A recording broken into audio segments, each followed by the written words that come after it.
বিধবার হক মারে, মানুষের অধিকার ছিনায়, মানুষের উপরে অত্যাচার করে, মানুষ কথা বললে মিথ্যা কেস দেয়, সমাজের মানুষকে ইসলামের বিরুদ্ধে যে কর্মকাণ্ড, অন্যায় খাদ্য খাওয়ানো, জেনা ব্যভিচারী গান ফাংশনের দিকে টেনে নিয়ে যাওয়া, যেগুলোতে মানুষের মনুষ্যত্ব নষ্ট হয়, সেসব দিকে নিয়ে যাওয়ার জন্য তারা চেষ্টা করে।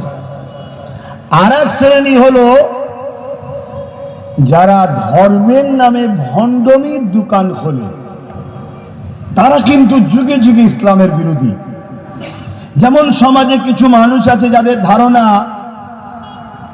তোর উপরে খারাপ দিন আসছে, তা একটা বাচ্চা ছেলেকে বলি দিতে হবে। এসব শোনা যায় না, যায় না? এই যে ধর্মের নামে ভণ্ডমি। তারপরে ধরুন কারো মেয়ের একটু শরীর খারাপ হয়েছে, ধর্মগুরুর কাছে নিয়ে গেছে, ধর্মগুরু বলছে দুদিন রেখে যা, বাকিটার বলছি না। এই যে ধর্মের নামে শয়তানি যেসব যারা করে, এরা সব সময় ইসলামকে মিটাতে চায়। কারণ ইসলাম এদের এই ভণ্ডমিকে সর্বসময় ইসলামের আলো দিয়ে প্রমাণ করে দেয় কোনো শয়তানের চেলা, এরা কারা ধর্মগুরু নয়। এজন্য এরা ইসলামের চরম বিরোধী করে। আর এই সকল ধর্মগুরুগুলো কি করে, এরা এদের ভক্ত অনুসারী অনুগামীদের ঘরে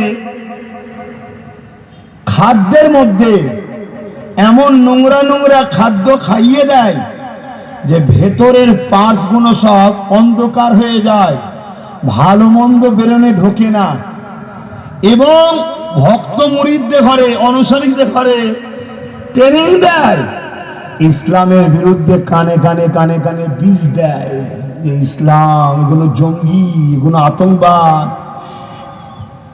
এদেরকে মেরে ফেলা দরকার। যেমন সাপ দেখলে মারতে হয়, মুসলমান দেখলেই মারতে হয়, এরকম ট্রেনিং দেয়। শুনছেন তো অনেকে? এই দুই শ্রেণী হলো যুগে যুগে ইসলামের চরম বিরোধী করে। কিন্তু এরা দুজন যতই বিরোধী করো, ইসলাম ও ইসলামের অনুসারীদের কখনোই ক্ষতি করতে পারে না। জোরে বলুন সুবহানাল্লাহ। তবে এই দুই শ্রেণী এক দল, এক শ্রেণীকে আবার হাতিয়ার যুগে যুগে বানায়। ওই হাতিয়ারের পাল্লায় যারা পড়ে, সেই মুসলমান গুলোর ক্ষতি হয় এবং তাদের দ্বারা ইসলামের কিছু ঐতিহাসিক জিনিসগুলো নষ্ট হয়ে যায়। তাদেরকে বলা হয় মুনাফিক মুসলমান। এই দুই শ্রেণী যুগে যুগে ভালো ভালো স্কলার ছাত্র মুসলমানদের, তাদেরকে মোটা মোটা অঙ্কের টাকা দিয়ে খরিদ করেছে। খরিদ করে তাদের দ্বারা মুসলিম সমাজের মধ্যে একটা মত ঢুকাতে চাইছে। কি ঢুকাতে চাইছে? দুনিয়া কদিনের, উসব বাবা তোমাদের দেখার দরকার নেই, শুধু আল্লাহ আল্লাহ করো, আল্লাহ আল্লাহ করো, সব আখিরাতে নেবে, দুনিয়ায় উসব ফিতনা ফাসাদে যাবা, কথা বলেন, দরকার নেই। অথচ আমার নবী পাক সাল্লাল্লাহু আলাইহি ওয়াসাল্লামের লাইফের একটা বড় অংশ হলো কিতাবুল মাগাজি। জালিম অত্যাচারী শাসকদের বিরুদ্ধে লড়াই করেছে, যুদ্ধ করেছে। জোরে বলুন সুবহানাল্লাহ। ওটাকে পুরো বাদ দিয়ে দিয়েছে, দিয়েছে না দেয়নি বলুন, কথা বলুন। এটা হলো পরিকল্পনা। কেন?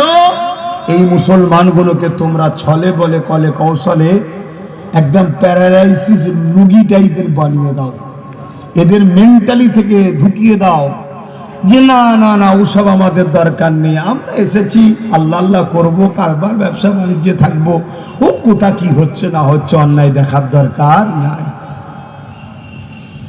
অথচ আল্লাহ পাক কোরআনের মধ্যে বলছেন,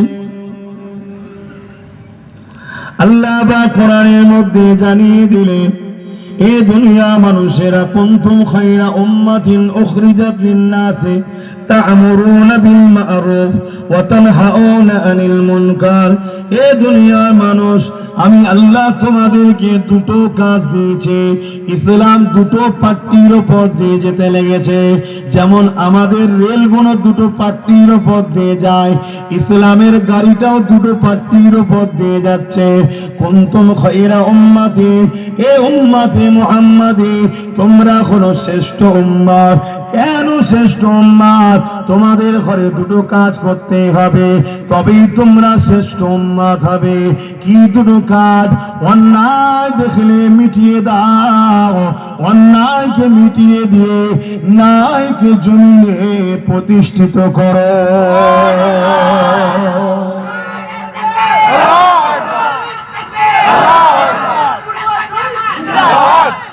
এই দুটো কাজ আল্লাহ দিয়েছে না, দেয় না? তাহলে প্রথম কাজ কি? অন্যায় মিটাও, সন্ত্রাসী মিটাও, জঙ্গিবাদ মিটাও, গুন্ডাগিরি মিটাও, দাদাগিরি মিটাও। আল্লাহ ছাড়া অন্য কারো দাসত্ব চলবে না। দাসত্ব একমাত্র সৃষ্টিকর্তার। গরিবের উপরে জুলুম বন্ধ করো, এতিমের মাল ঝাড়া বন্ধ করো, বিধবার উপরে অত্যাচার বন্ধ করো, নারীদের উপরে অত্যাচার বন্ধ করো, মানুষের উপরে জুলুম বন্ধ করো। যেসব খাদ্য মানুষের শারীরিক ক্ষতি করে, কিডনি হার্ট নষ্ট করে, এ সকল হারাম দ্রব্যগুলো খাওয়া বন্ধ করো। এগুলো ইসলামের কাজ, প্রথম এগুলো বন্ধ করা। আজ আমাদেরকে কোথায় নিয়ে গেছে বুঝতে পারছেন? কি কমর অসুবিধা হচ্ছে? এই আজ প্রতিটা মসজিদে ট্রেনিং এর দরকার আছে না? না দিয়েছে কেউ? ওই জন্য আল্লাহ বলছে, মসজিদের নামে তোরা যা ভণ্ডামি করছো, মসজিদ আমি রাখবো না। শুনছেন না? শোনেন? এই জন্য আল্লাহ জালিমকে বসিয়েছে, জালিম আইন পাস করেছে, দুমদাম ভাঙবে। এবারে যাও না। এবার যে বলো আমার ঘর আমার ঘর, অমনি বলবে কিসের তোর? ওয়াকফ তো আমাদের। যা, কথা মাথায় ঢুকছে? কিন্তু ভণ্ডামি হচ্ছে, দেখাচ্ছে আল্লাহর ঘর, আর কাজ হচ্ছে ওর ভেতরে কি? আমি নামাজ পড়ি তো, এতিমের মাল ঝেড়ে নামাজ হবে, বিধবাকে কাঁদিয়ে নামাজ হবে, পাড়ার গরিবকে জুলুম করে নামাজ হবে। আমার অসুবিধা হচ্ছে? আব্বারা অসুবিধা হচ্ছে? তাহলে দুটো প্লেন কথা বলে যে না, দরকার নেই বাপ। চলে আসো, মহব্বতের কথা বলি। বাবারা, আমার নবী পাক কে সাহাবা হুজুররা কত মহব্বত করেছে, আল্লাহ নবী আমাদেরকে কত মহব্বত করেছে। ওই মহব্বতের প্রতিদান কি দিতে পেরেছি সেটা তুমি জানো, আমি জানি। তবে নবী আমার সারা জীবন তোমার আমার জন্য কেঁদেছে। আজও রওজা মুবারকে তোমার আমার জন্য কাঁদতেছে। সেই নবী পাকের কষ্টের ইসলাম আজ তুমি আমি নিজে হাতে তো কতল করে দিচ্ছে। করছি না করছি? তরুণেরা, ইসলামের দুশ্মন যারা, তারা তো মসজিদ ভাঙবে, মাদ্রাসা ভাঙবে, কোরআনের বিরুদ্ধে, নবীর বিরুদ্ধে মিথ্যা মিথ্যা তো বলবে। কিন্তু আমরা যারা মুসলমান দাবি করি, আমরা কি করে চাঁদ রাত উপলক্ষ করে ফাংশন দিই? আমরা যারা মুসলমান দাবি করি, চাঁদ রাত উপলক্ষ করে কি করে ডিজে বক্স বাজিয়ে গান চালিয়ে নাচতে পারে? আমরা যারা মুসলমান দাবি করি, ঈদ প্রীতি শুভেচ্ছা মিলন উৎসবের নামে মেলা করে ছেলে মেয়ে একসাথে অবৈধ মিলামিশা, জেনা চোখের নেজা, গানের নেজা, অন্তরের জেনা, হাতের নেজা, বিভিন্ন রকম জেনার কাজ কি করে করাতে পারে? কি করে আমরা মুসলমান হয়ে করতে পারলাম? মনে রাখবেন, এখানে তো ডাউট হয় কে ইমানদার আর কে মুসলমান সেজে মুনাফিক। বুঝতে পারছি? আবার সেই ঘুরে চলে এসেছি, দেখছি মানে রক্তটা তো জুলফিকার সিদ্দিকী, দাদা হুজুর জুলফিকার সিদ্দিক থেকে আলী আকবর সিদ্দিকী থেকে এসছে। হক কথা না বলে থাকতে পারছি না। কিন্তু হক কথা বলার তো সময় নেই আর। কথা বুঝে আসছে না? না কেন হক কথা বলার সময় নেই? আমার কম হক কথা শুনবে না। আমি ওসবের কথা বলছি না, ওসবের ধার ধরি না, কিন্তু কি দাম আছে? রাত্রিরে শোবে, সকালে সূর্য উঠবে, সে জালিম না উঠতে পারে, তো কি দাম আছে বাবা? আর আমার কমই তো শুনতে চাইছে না। আমার কম তো কমেন্টে গালিগালাজ করছে, আমার কমই তো আমাকে সমালোচনা করছে। আগেও করেছে, এখনো করছে, আগামীতেও হয়তো করবে। তরুণেরা, আল্লাহ নবীর জীবনে এমনও দিন গেছে, এই পৃথিবীর জমিনে অন্যায়কে মেটাবার জন্য, জুলুমকে বন্ধ করার জন্য নারীগুলোকে জ্যান্ত পুঁতে দেওয়া হতো। আল্লাহ নবী বন্ধ করার জন্য গরিবের হককে মারা হতো, এতিমের হককে ছিনিয়ে নেওয়া হতো, মানুষগুলোকে দাসী বানিয়ে বাজারে নিলামে তোলা হতো, মানুষ কিনা বেচা হতো। এইভাবে যে অন্যায় অত্যাচার জমিনের উপরে চলছিল, আল্লাহ নবী এগুলো বন্ধ করার জন্য যখন নবী আমার কাবার সামনে দাঁড়িয়ে গিয়ে বলল, এ মক্কার মানুষের এখনো বন্ধ করো, এখনো অন্যায় হচ্ছে, জুলুম হচ্ছে, তুমিও মানুষ, এরাও মানুষ, বড় লোক হয়েছ তো গরিবের উপরে জুলুম করার জন্য নয়, নারীকে জুলুম করার জন্য নয়। নারী হলো মায়ের জাত, তাদেরকে সম্মান করতে হয়, তাদেরকে স্নেহ করতে হয়, ভালোবাসতে হয়। আল্লাহ নবী এইভাবে যখন মেসেজটা দিতে লেগেছে, তৎকালীন ক্ষমতাশালী শাসক ছিল আবু জেহেল, তৎকালীন ক্ষমতাশীল শাসক ছিল উতবা সাইবা। তারা আমার নবী পাকের খবরটা পেয়ে গেল যে মুহাম্মদ এই মেসেজ ছড়াতে লেগেছে। তারা দেখলো রসুলকে যদি রুকা না যায়, দলে দলে মুসলিম কোন মুহাম্মদ রসুলের দিকে চলে যাবে। মুহাম্মদ রসুলের দিকে যদি চলে যায়, তাহলে আমাদের অন্যায়ের জুলুমের সাম্রাজ্য খানা মিটে যাবে। এই জন্য তারা আমার নবী পাককে রুখতে চেয়েছিল। কাবার জমিনে আল্লাহ নবীকে এত অত্যাচার করেছিল, আমার নবী পাক কাবার জমিনে অজ্ঞান ও চৈতন্য হয়ে পড়ে গেল। আমার নবী পাকের সাথে হযরত আবু বকর সিদ্দিক ছিল, তিনাকেও তারা মেরেছিল।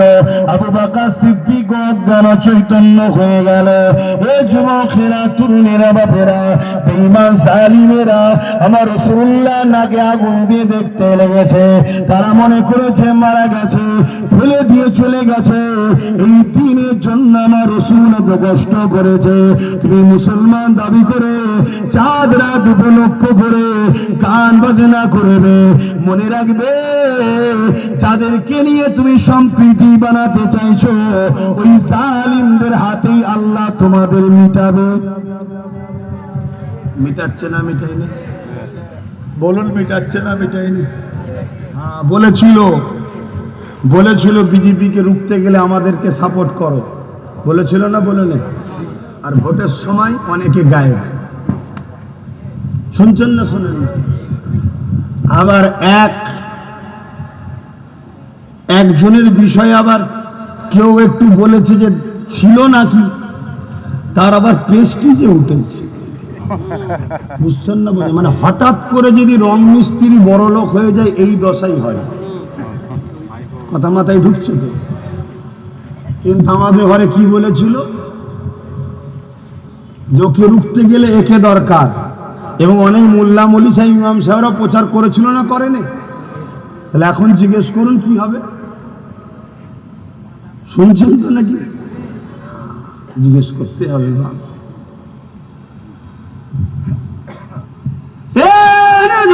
তরুণেরা, আল্লাহ নবী, নবী নবী কতটা কষ্ট করেছে, সেই দিন ইসলামকে নিয়ে আজকে আমরা নিজেরা হাতে করে নষ্ট করতে লেগেছে। যেমন কয়েকদিন আগে আমাদের কাছে রোজা ছিল, ওই রোজার মাসেতে ইফতারের মাহফিলের নামে কিরকম নাটকগুলো হতেছিল, কারা করতেছিল? আমরা মুসলমানরাই করতেছিলাম। আজকে যে নামাজেতে, যে ঈদগাতে মুসলিম নারীদের পর্যন্ত যাওয়া নিষেধ রয়েছে, কলিকাতার রোডে আমার রাজ্যের সিএম একজন মহিলা হয়ে সেখানে চলে গেল। সে তো আর এমনি এমনি চলে যায়নি, তাকে নিয়ে গেছে যারা। খেয়াল করে দেখুন, তারা সমাজের বুকে মুসলমানদের উলামা দাবি করে, তারা সমাজের বুকে মুসলমানদের মাথায় বসে রয়েছে। এই সকল মুনাফিক গাদ্দাররা যখন আমাদের মাথায় থাকবে, তখন কেন্দ্রে বসে থাকা লোকগুলো ওয়াকাফ বিলকে তো সহজেই লিখে নেবে। নেবে একটা দেবো, ঠাস করছে দেবো, পাগলামি ছুটিয়ে ফেলবেন।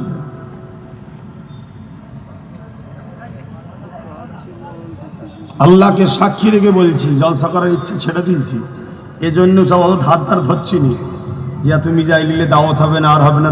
দাওয়াত করারই ইচ্ছা নেই। লোক তো যেচে যেচে দাওয়াত করছে, নিতে হবে নিতে হবে নিতে হবে।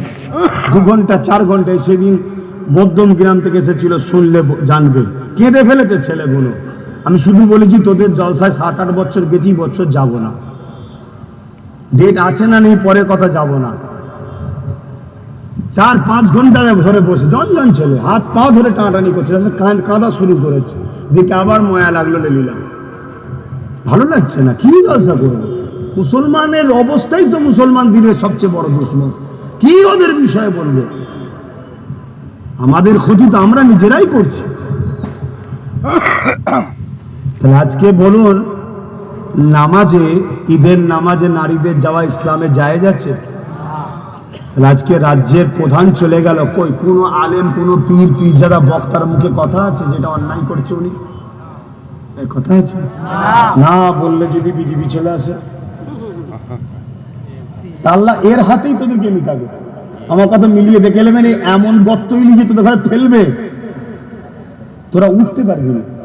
তবুও তো প্রকাশ্য দুশ্মন চিনা যায় যে বিজেপি আমাদের দুশ্মন। বিজেপি দুশ্মন না? দুশ্মন না।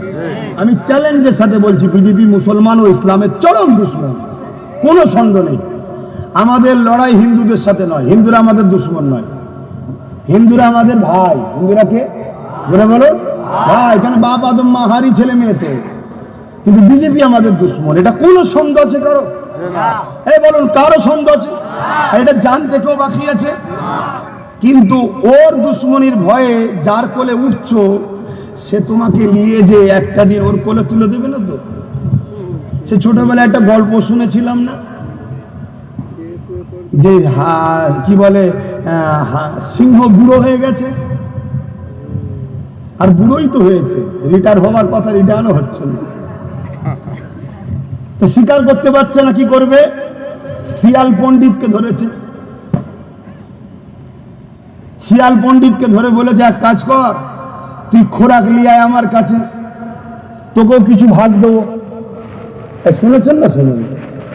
শিয়াল তো যাকেই বুঝায়, কেউ ফাঁদা পাতা ফাঁদে পা দিতে, আর পেয়েছে গাধাকে।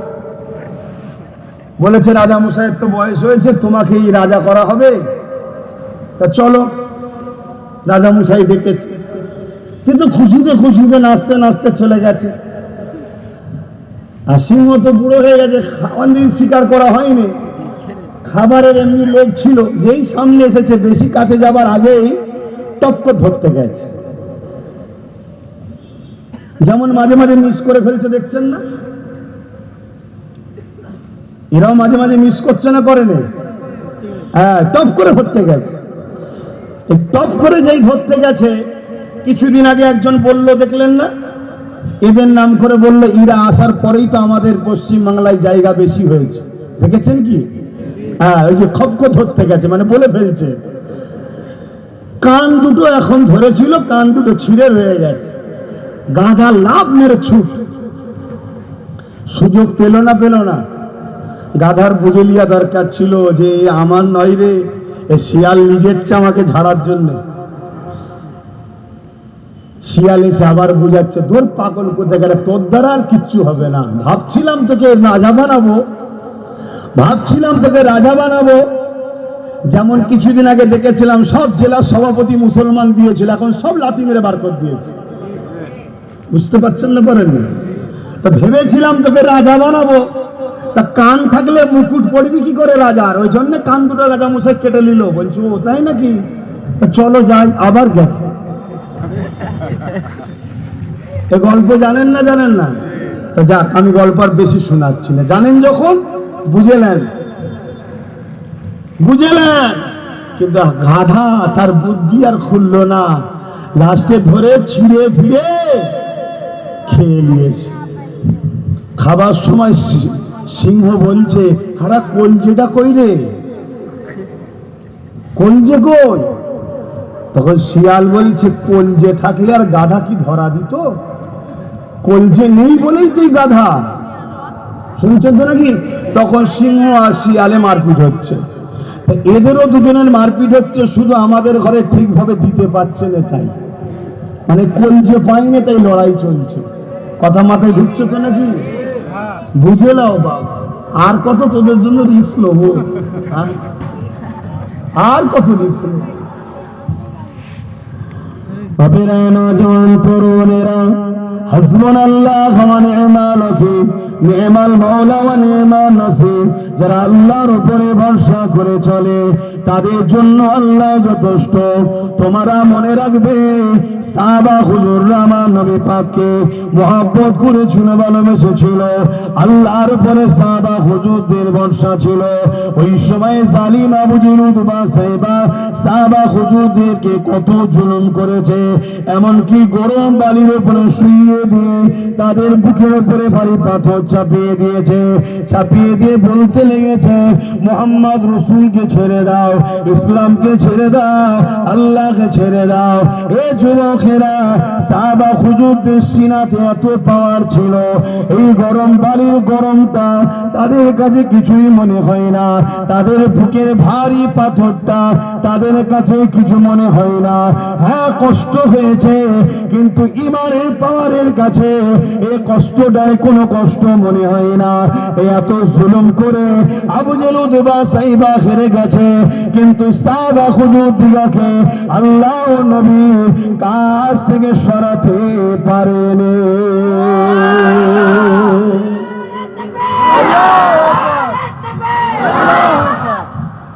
আমাদের ঈমান কোথায়?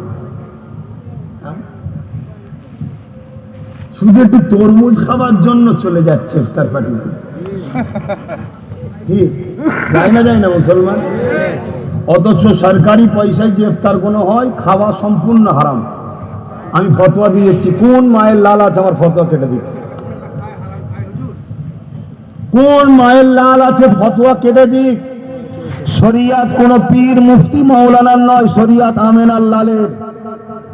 যদি জায়েজ হয় ওই ফতোয়াটাও নিয়ে আসো, তাহলে ওটা মেনে নেব।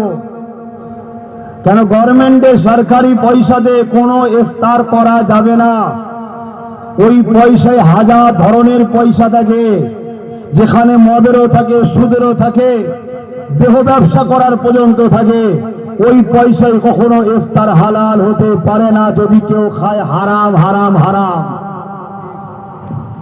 কথা মাথায় ঢুকছে? যদি সন্দেহ হয় ফতোয়া নাও। সে যদি কোরআন সুন্নাহ দ্বারা দলিল দিয়ে আমায় ভুল প্রমাণ করে দেয়, আমি পরের বারে এসে বা আমিও লাইফে এসে ক্ষমা চেয়ে তওবা করে নেবো যে ভাই আমার পড়া কম ছিল, নতুন একটা হাদিস বেরিয়েছে তাই আমি তওবা করে নিচ্ছি। এক কথা বুঝছেন না বলেন? হ্যাঁ, চোখে হয়তো আমরা দেখি অনেক মানুষ নাচারে যায়, না গেলে সমাজে টিকতে পারবে না। এমনও অনেক মজবুরি লোক আছে যাই সমাজে। জান বাঁচানো ফরজের ক্ষেত্রে মসলা আলাদা হবে, এটাও বলে যাচ্ছে। কিন্তু তুমি জান বাঁচাবার জন্য যাচ্ছ না খুশি মনে যাচ্ছ, সেটা আল্লাহ তুমি জানো। কিন্তু ফতোয়া তো ফতোয়ার জায়গায়। যেমন জান বাঁচাবার জন্য কেউ যদি কোনো পানি না পায়, জান চলে যাবে এমন সময় তোমার সামনে কেউ মদ শরাব দিয়েছে, জানটুকু বাঁচাবার মতো তুমি গলাটা ভিজিয়ে দিয়ে পানির তালাশে বেরিয়ে যাও, এটা ইসলামে ইজাজত আছে। জান বাঁচাবার জন্য এমন একটা খাদ্য পেয়েছো যেটা মরা জন্তু পড়ে আছে, হালাল না হারাম? মরা জন্তু। জানটা বাঁচাবার জন্য তুমি ওই অংশ থেকে যতটুকু খেলে জানটা বাঁচবে খেয়ে নাও, কিন্তু হালাল রুজির জন্য তুমি বেরিয়ে যাও, ওর উপরে নির্ভর করে থেকো না। আরো একটা কথা, কয়েকজনের সঙ্গে আমার কিছু জায়গায় কথা হয়েছিল, ইশারাই বলবো, বুঝে নেবেন। হারা এই কাজ করলি কি করে? বলেছিল অত বোকা আমি নয়, পকেটে করে খেজুর নিয়ে গেছিলাম, বাকি বুঝার বুঝেলাম। আমি কাউকে বাঁচাবার সাফাই দিবার জন্য বলছি না, কেন যে আমার গলায় পাদে লগড়াতে চায় তাকে আমি বাঁচাতে চাইছি না, কিন্তু হাকিকাতটা বলছি। কথা মাথায় ঢুকলো? কিন্তু শরিয়াতের ফতোয়া তোমাকে নিতে হবে। এবার তুই মানবে কি মানবে না সেটা সব নিজের নিজের ব্যাপার। তো ভাইয়ের আমার, তাহলে সাহাবা